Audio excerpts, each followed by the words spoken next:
Vote bank के लिए उन्होंने शराबबंदी एक मुद्दा उठाया और इसके लिए उठाया कि महिलाओं का वोट उनको मिल जाए। अब तो काम करे गइल बानी, अब तो काम क के आइल बानी, ओकरा बाद में तो शराब तो पियले ही होखे, इना को हम जना पियले होखे, शराब पियले होखे। हाँ, शराब पियले होखे, शराबे पी के हुंगल बानी। हुआ के कितनो हम समझाएम, डांटे, गरियाएम, बात बोले 10 गो कुछ भी कहे, सुन ले, सुन के समझ में अपना रहे। सरकार से का कहल चाहे भैया से रउआ?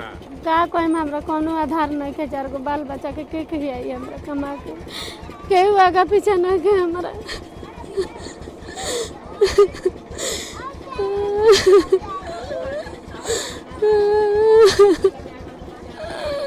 हमरा कोनो आधार नहीं के सर, हमरा आगा पीछे केहू नहीं के।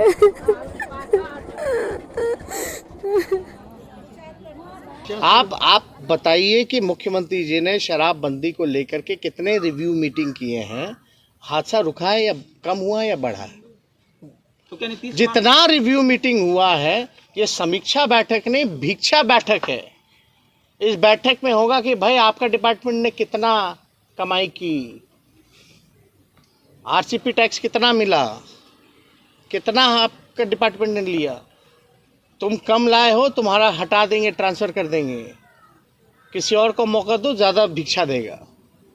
ये खेला है। समीक्षा बैठक हो रही है जी। सक्सेस रिपोर्ट आप लोग को 5 साल में संभवतः सौंपनी चाहिए थी जनता के सामने, तो क्या इसे फेल्योर के तरीके से नहीं देखा जाए समीक्षा बैठक जिस तरीके से आप लोग करें 5 साल के बाद? देखिए, अगर आप किसी भी कानून को देखेंगे तो हमने पूर्व में भी कहा कि सीआरपी, आईसीपी, आईपीसी तो सैकड़ों साल से ऊपर ब्रिटिश साम्राज्य ने लगाया, आज भी अमेंडमेंट के साथ है।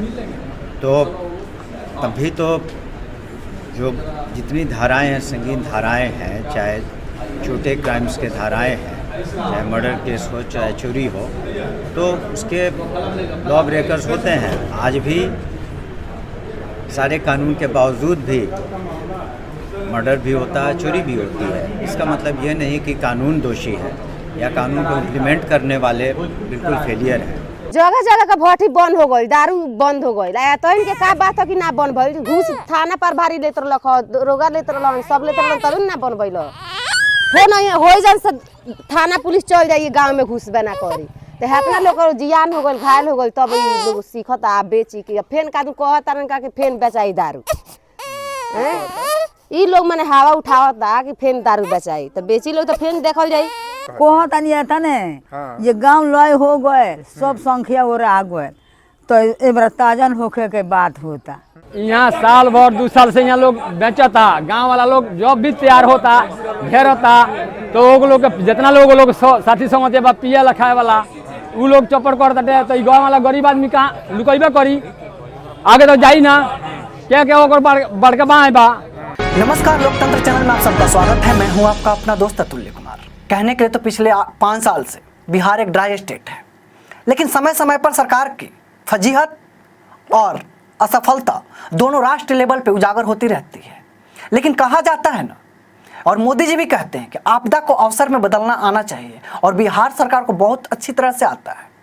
तभी बिहार सरकार कहती है कि डोमेस्टिक वायलेंस कम हुआ है, जबकि सच्चाई ये है कि बिहार सरकार की शराबबंदी के कारण अराजकता, बेरोजगारी और भी शराब माफिया और तस्करी और कानून तोड़ने वालों की तादाद बढ़ी है, ना कि डोमेस्टिक वायलेंस कम हुआ है।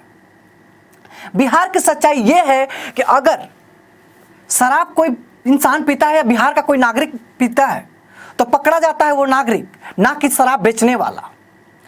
और जो नागरिक पकड़ा जाता है उसको जेल में डाल दिया जाता है। अब आप ये सोचिए कि जो नागरिक पकड़ा गया उसका घर परिवार कैसे चलेगा। इससे मैं शराब पीने वालों को प्रोत्साहन नहीं कर रहा हूं, लेकिन सच्चाई दिखाने का कोशिश कर रहा हूं कि आपको टहनी काटने से जरूरी है कि पेड़ को जड़ से काटा जाए। जो बिहार के शराब माफिया हैं उनको पकड़ा जाए। जब आपकी पुलिस प्रशासन शराब माफिया को पकड़ने जाती है तो वो उन पे विष गिरते हैं और आपको पुलिस प्रशासन को मार के खदेड़ देते हैं। खूनी संघर्ष हो जाता है शराब माफिया और आपके पुलिस प्रशासन के बीच में, और आप पकड़ते हैं बिहार के कमजोर नागरिक को। ऐसे शराबबंदी एक तो सामाजिक मुद्दा है, लेकिन नीतीश कुमार अपने वोट बैंक की राजनीति के लिए जाने जाते हैं। जैसे वो कास्टिज्म करते हैं, वैसे ही वोट बैंक के लिए उन्होंने शराबबंदी एक मुद्दा उठाया, और इसके लिए उठाया कि महिलाओं का वोट उनको मिल जाए, क्योंकि डायरेक्ट कनेक्शन उन्होंने डोमेस्टिक वायलेंस से कर दिया और उन्होंने ये दिखाने की कोशिश की कि शराब पी के पति आता है तो पत्नी पर अत्याचार करता है। सच्चाई है कि शराब पी के पति अगर आता है तो पत्नी पे अत्याचार करता है, लेकिन शराब बंद करना ये इसका जरूरी नहीं था। अगर उस पति को, जो पत्नी को मारता है, उसको रोजगार देते तो ये चीजें नहीं होती। उस पति को अगर शिक्षित करने की कोशिश करते तो ये चीजें नहीं होती।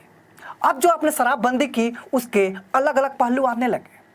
आपके विपक्ष की जो पार्टी है वो कहती है कि शराब माफियाओं की बदौलत ही ये सरकार है, वो चाहे बालू माफिया हो या शराब माफिया हो, चाहे कोई भी तस्कर हो, उनके बदौलत बिहार की सत्ता। तो मैं नीतीश कुमार जी से गुहार लगाऊंगा और रिक्वेस्ट करूंगा कि हमारे राज्य के मुख्यमंत्री होते हुए आप कुछ कड़े फैसले लेते हैं, लेकिन वो फैसला बस आपके कागज पे रहता है, जमीन पे आते आते वो खोखला हो जाता है। से ठीक उसी तरह जैसे आपके विकास की गाड़ी जमीन तक आते आते खत्म हो जाती है, लेकिन आप अपना आपदा में भी अवसर ढूंढते रहते हैं और अपना पीठ थपथपाते रहते हैं और अपनी वोट बैंक की राजनीति करते रहते हैं। आज के वीडियो में इतना ही, अगली वीडियो में फिर मुलाकात होगी। तब तक के लिए जय हिंद, जय बिहार।